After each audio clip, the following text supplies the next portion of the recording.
Hey there, Jira enthusiasts. Welcome back to another quick tutorial.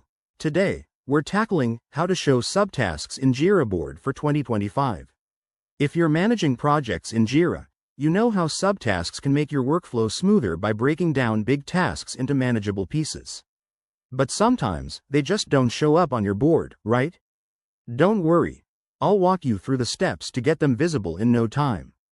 This is especially useful in the 2025 version, which has some updated features for better customization.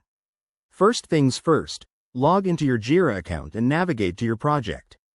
Once you're in, head over to the board view by clicking on Boards in the left sidebar.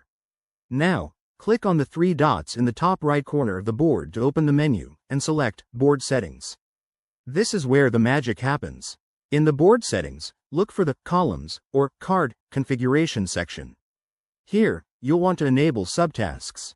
Scroll down to the Subtasks option and toggle it on. In 2025, Jira has introduced a new Subtask Visibility slider. Make sure to adjust it to Show on Board. You might also want to check the Swim Lanes tab to ensure subtasks are grouped properly under their parent tasks. After making these changes, hit Save at the bottom. Go back to your board, and voila, your subtasks should now appear as cards or sub-items under the main tasks. If they don't show up right away, try refreshing the page or applying a quick filter by clicking the filter icon and searching for subtasks. One tip: if you're dealing with a lot of subtasks, use Jira's ranking feature to prioritize them. This keeps your board clutter-free and focused. Remember, showing subtasks can boost your team's productivity, but always double-check your board permissions if things aren't working as expected. There you have it. That's how you show subtasks in Jira board for 2025.